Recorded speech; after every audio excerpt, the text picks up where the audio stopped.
First Minister's farewell tour this week has been a masterclass in deceit and political spin.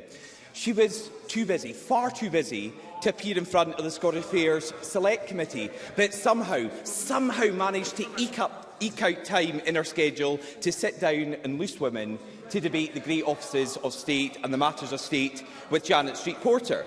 She says her party is experiencing growing pains. This must be the first time that growing pains have actually shrunk something. She claims that she's left her successor a brilliant foundation. First Minister, that's all that's left. The foundation, the house that Sturgeon, Salmond and Murrell. Sorry, I'm finding it very difficult to hear you from here. I would be grateful if we could hear one member at a time and only those members who I've called. Mr Ross. I was just saying how the First Minister claimed to have left her successor with a brilliant foundation, but that's all that's left. The foundation, the house that Sturgeon, Salmond and Murrell built is collapsing.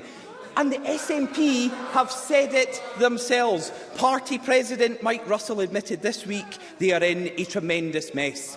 First Minister, he's right, isn't he? First Minister. Well, firstly, if he wants to know about collapsing political parties, he should look at a poll about leaders' favourability ratings published this very morning. It does not make happy reading for Douglas Ross.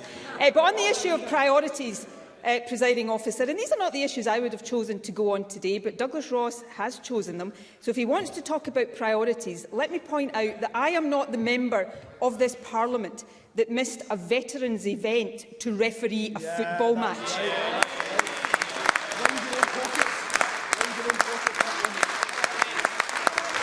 Thank you. Secondly, on that point, Presiding Officer, I am not accountable to the House of Commons.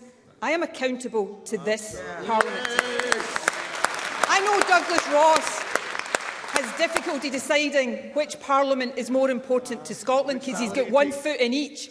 But I know which Parliament is most important to Scotland, and it is this one, our Scottish Parliament.